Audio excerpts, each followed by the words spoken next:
जरा थोड़ी देर के लिए कल्पना कीजिए कि एक दिन सुबह आप सोकर उठें और आपको पता चले कि आज पूरे देश में बिजली नहीं है, आपके घर में भी बिजली नहीं है, तो क्या होगा? आपके घर के सारे काम रुक जाएंगे, बड़ी बड़ी कंपनियों के दफ्तर ठप हो जाएंगे, अस्पतालों में बिजली नहीं होगी, ट्रैफिक सिग्नल्स बंद हो जाएंगे, बैंकिंग सिस्टम बंद हो जाएगा, एटीएम से आप पैसा नहीं निकाल पाएंगे, डिजिटल ट्रांजैक्शन नहीं होंगे और इसी तरह पूरे देश का संचार बिल्कुल ठहर जाएगा। और इन हालात में हो सकता है कई लोगों की मौत भी हो जाए, लेकिन बड़ी बात यह है कि पूरा देश एक जगह रुक जाएगा, ठहर जाएगा। यह सब हो सकता है क्योंकि यह इंटरनेट का युग है और इस युग में युद्ध जवानों के बीच नहीं लड़ा जाएगा और ना ही बंदूक और तोपें इस युद्ध में काम आएंगी।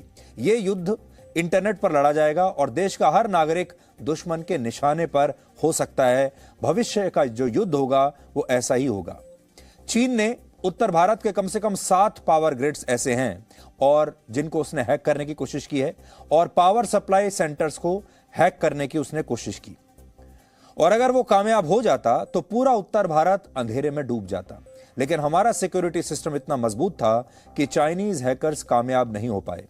गलवान के सैन्य संघर्ष में हारने के बाद अब चीन हैकिंग करके भारत की सीमाओं में प्रवेश करना चाहता है और भारत की एयरवेव्स, पावर सप्लाई और डेटा को अपने नियंत्रण में लेना चाहता है। आज हम आपको बताएंगे कि भविष्य के युद्ध हथियारों से नहीं बल्कि हैकिंग के जरिए लड़े जाएंगे और चीन उसी की तैयारी कर रहा है। पावर ग्रिड असल में एक तरह का सिस्टम होता है जो बिजली के उत्पादन से उसकी सप्लाई तक की कड़ियों को आपस में जोड़कर इसे व्यवस्थित बनाता है। और अगर इन्हें किसी और देश द्वारा हैक कर लिया जाए तो पूरे देश में ब्लैकआउट हो सकता है। इस रिपोर्ट के अनुसार अगस्त 2021 से मार्च 2022 के बीच चीन के हैकर्स ने उत्तर भारत के कम से कम 7 SLDCs को अपना निशाना बनाया। SLDC का मतलब होता है स्टेट लोड डिस्पैच सेंटर, जो अपने अपने राज्यों में बिजली सप्लाई की रियल टाइम निगरानी करते हैं। सरल शब्दों में कहें तो आप जिस राज्य में रहते हैं वहां आपके घर, दफ्तर और दूसरी जगहों पर बिजली की आपूर्ति जो होती है उसकी निगरानी का काम इन्हीं केंद्रों द्वारा किया जाता है। और भारत में जो पावर ग्रिड्स हैं उनकी निगरानी का काम भी यही केंद्र करते हैं। अभी भारत में कुल मिलाकर 5 पावर ग्रिड्स हैं: northern, eastern, north eastern, southern और वेस्टर्न ग्रिड। अहम बात यह है कि ये सभी ग्रिड आपस में जुड़े हुए हैं और इनमें से ज्यादातर तो एक ही सर्वर पर काम करते हैं। इसलिए भारत की बिजली व्यवस्था पर चीन का यह साइबर अटैक एक बहुत बड़े खतरे की तरफ इशारा करता है। इस रिपोर्ट को जारी करने वाली कंपनी का नाम रिकॉर्डेड फ्यूचर है और इसने पिछले साल भी अपनी एक रिपोर्ट में यही बताया था कि भारत के 10 बड़े सरकारी संगठनों और संस्थाओं पर साइबर अटैक्स हो चुके हैं। इस रिपोर्ट में 3 बड़ी बातें बताई गई हैं। पहली, गलवान घाटी में हुए खूनी संघर्ष के बाद से भारत की बिजली सुविधाएं चीन के निशाने पर हैं और इस संघर्ष के बाद से ही चीन लगातार भारत में पावर ग्रिड्स को फेल करने के लिए मालवेयर भेज रहा है और इस मालवेयर को सरल शब्दों में आप वायरस कह सकते हैं।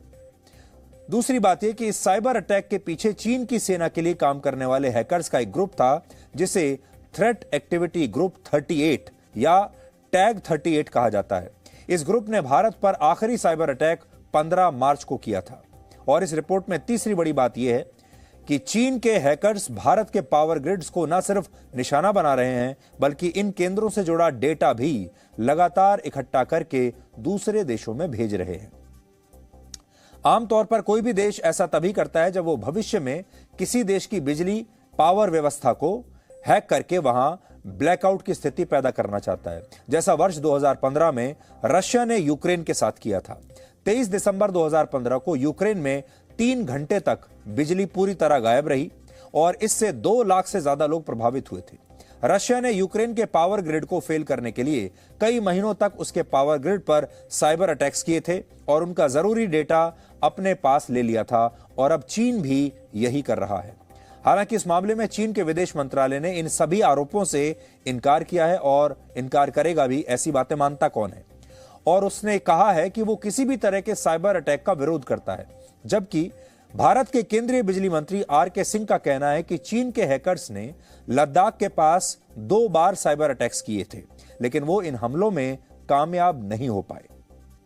चाइना के जो हैकर्स हैं वो लगातार हैक करने की कोशिश कर रहे हैं पावर ग्रिड्स को, लद्दाख में खासतौर पर। नहीं, देखिए, ये जो आप जिसकी चर्चा कर रहे हैं आप, वो हैकिंग या जो प्रतिवेदन जिस पर की आप बात कर रहे हैं, वो हैकिंग का अटेम्प्ट हुआ, अभी नहीं हुआ, वो फरवरी में हुआ, जनवरी फरवरी में हुआ। उसकी जानकारी हमको हुई, संबंधित राज्यों से, 7 राज्यों से हमारा डिस्कशन हुआ, उनसे रिपोर्ट लिए गए। और एक चीज़ मैं बता दूं कि साइबर सिक्योरिटी को मजबूत करने के लिए हमने 2018 से ही कार्रवाई शुरू कर दी। आप अगर देखेंगे हमारे आदेश वगैरह, उसके लिए हम लोगों ने प्रोटोकॉल्स जगह लगा दिया। सभी प्रोटोकॉल्स हमारे एकदम फिक्स्ड हैं, जगह पर हैं और काम कर रहे हैं। तो हमारा डिफेंस ठीक है और जो भी अटेम्प्ट कर रहे हैं वो सक्सेसफुल नहीं हो रहे हैं।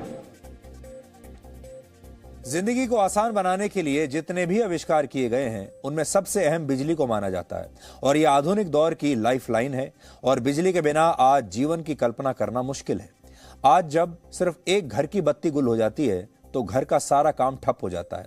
ऐसे में सोचिए अगर पूरे देश की बत्ती चली जाए, पावर फेल हो जाए तो कैसे हालात होंगे। एक उदाहरण से समझिए। यह बात वर्ष 2019 की है जब वेनेजुएला में 5 दिन के लिए बिजली चली गई और इसका सबसे ज्यादा असर अस्पतालों पर पड़ा। तब डॉक्टर्स टॉर्च जलाकर मरीजों का ऑपरेशन कर रहे थे और जो मरीज वेंटिलेटर पर थे उन्हें पंप के जरिए सांस देने की कोशिश की गई थी। इस दौरान घरों में रेफ्रिजरेटर्स बंद पड़े थे जिसकी वजह से खाना खराब हो गया। मोबाइल फोन और कंप्यूटर्स की बैटरी खत्म होने से लोगों के सामने संपर्क करने का संकट खड़ा हो गया, संपर्क कट गया। वेनेजुएला में इस ब्लैकआउट की वजह से वहां का पुराना पावर ग्रिड सिस्टम था जो इसकी वजह था। लेकिन ये हालात बताते हैं कि अगर चीन ने भारत की बिजली सुविधाओं को निशाना बनाने की कोशिश की तो हालात और भी ज्यादा मुश्किल हो सकते हैं। इस तरह के हमलों से निपटने के लिए हमारा देश क्या कर सकता है, इसे समझने के लिए आज हमने कई साइबर एक्सपर्ट से बात की है जिन्हें आज आपको बहुत ध्यान से सुनना चाहिए।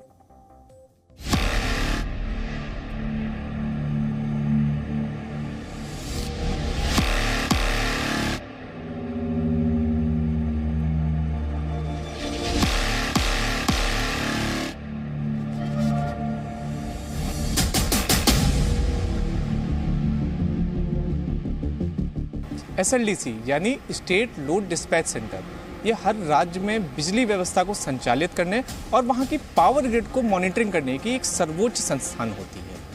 आसान शब्दों में आपको बताएं तो आपके घर में, दफ्तर में या किसी भी संस्थान में जो बिजली आती है वो बिजली बिना किसी रुकावट के आए, इस बात को सुनिश्चित करने का काम SLDC का होता है।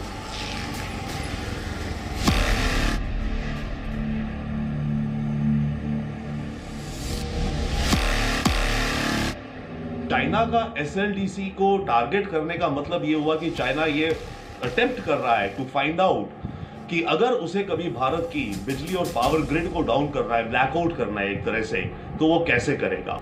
तो अभी वीकनेस ढूंढ रहे हैं या जहां उन्हें वीकनेस मिल रही है उसको अपने पास हिसाब रख ले रहे हैं, या उस वीकनेस में जहां उन्हें मौका मिल रहा है वो कोई मालवेयर छोड़ के चले जा रहे हैं या कोई बग छोड़ के चले जा रहे हैं।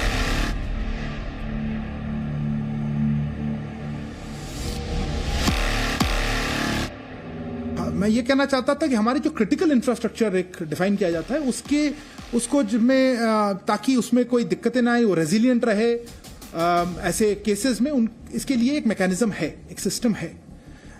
तो मैं उसके बारे में सिर्फ इतना ही कह सकता हूं कि हमारे पास हमारे क्रिटिकल इंफ्रास्ट्रक्चर बचाने के लिए, उनको सेफगार्ड करने के लिए एक सिस्टम, हमारे मैकेनिज्म्स हैं।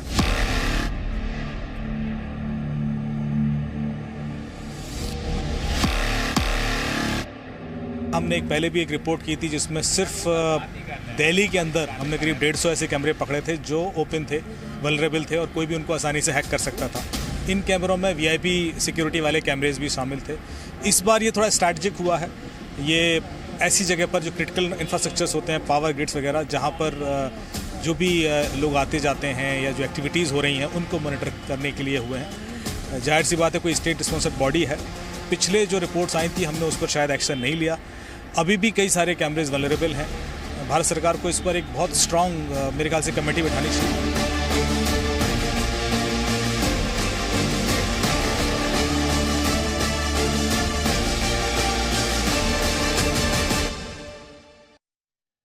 हैकिंग वाला ये युद्ध कितना खतरनाक हो सकता है, इसे आप कुछ आंकड़ों से आज समझ पाएंगे।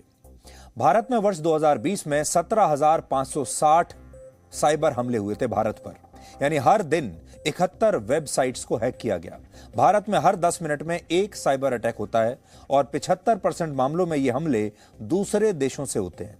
2019 में भारत को साइबर हमलों की वजह से 1,25,000 करोड़ रुपए का नुकसान हुआ था और भारत में 24% वित्तीय संस्थान, स्वास्थ्य से जुड़ी 15% कंपनियां, सार्वजनिक क्षेत्र से जुड़ी 12% और 15% रिटेल कंपनियां हर साल साइबर हमलों का, साइबर अटैक्स का शिकार होती हैं। जुलाई 2016 में यूनियन बैंक ऑफ इंडिया का पूरा सिस्टम हैक कर लिया गया था और बैंक खातों से लगभग 17 करोड़ डॉलर चुराने की कोशिश हुई थी। यह पैसा आज की तारीख में 1200 करोड़ रुपए के आसपास बनता है। हालांकि तब इस बैंक ने यह सारा पैसा रिकवर कर लिया था, लेकिन अगली बार जब कोई ऐसा अटैक होगा तो पैसा रिकवर होगा या नहीं हम कह नहीं सकते। अगर पूरी दुनिया की बात करें तो साइबर अटैक्स की वजह से हर मिनट पूरी दुनिया को 84 करोड़ रुपए का नुकसान होता है, हर मिनट। और एक स्टडी के मुताबिक दुनिया में हर 11 सेकंड में एक साइबर हमला होता है। यह 2019 के मुकाबले 2 गुना ज्यादा है और 5 साल पहले से 4 गुना ज्यादा बढ़ चुका है। इसके अलावा एक अनुमान है कि साइबर हमलों से दुनिया को हर साल 6.1 ट्रिलियन डॉलर्स यानी भारतीय रुपए में 449 लाख करोड़ रुपए का नुकसान होता है। आप कह सकते हैं कि साइबर हमलों की इकोनॉमी अमेरिका और चीन के बाद दुनिया की तीसरी सबसे बड़ी इकोनॉमी है। अब आप समझ गए होंगे कि क्यों भारत को युद्ध के लिए इस नए वर्जन से सावधान होना चाहिए। तो यहां पर आज हम आपको जो बात बता रहे हैं वो ये है कि भविष्य में जरूरी नहीं कि चाइना सिर्फ अपने सैनिकों के जरिए ही हमारी सीमाओं में घुसे या गलवान जैसा ही संघर्ष हो। अब जमाना बहुत आगे निकल चुका है और चाइना जैसे देश अब ये समझ चुके हैं कि अब हथियार और सेना भेजने से भी काम चलने वाला नहीं है। इसलिए चुपचाप इस तरह के जो देश होते हैं वो साइबर हमले करते हैं। आप सबको इसलिए सावधान रहने की आवश्यकता है क्योंकि अगर ऐसा हमला कभी कामयाब हो गया, कुछ घंटे के लिए भी कामयाब हो गया, तो ना सिर्फ आपका जीवन बल्कि आपका पूरा देश कुछ घंटों के लिए या कुछ दिनों के लिए पूरी तरह ठप हो सकता है। आपकी सारी गतिविधियां, आपका जीवन एक बार को बिल्कुल रुक जाएगा। इसलिए हम सबको सावधान रहने की तो आवश्यकता है ही, लेकिन हमें यह भी पता होना चाहिए कि इन हमलों से कैसे बचना है और हम समय समय पर आपको इस तरह की जो जानकारियां हैं लगातार आपको हम देते रहेंगे। Presenting B News app available on Google Play and App Store. Download it now.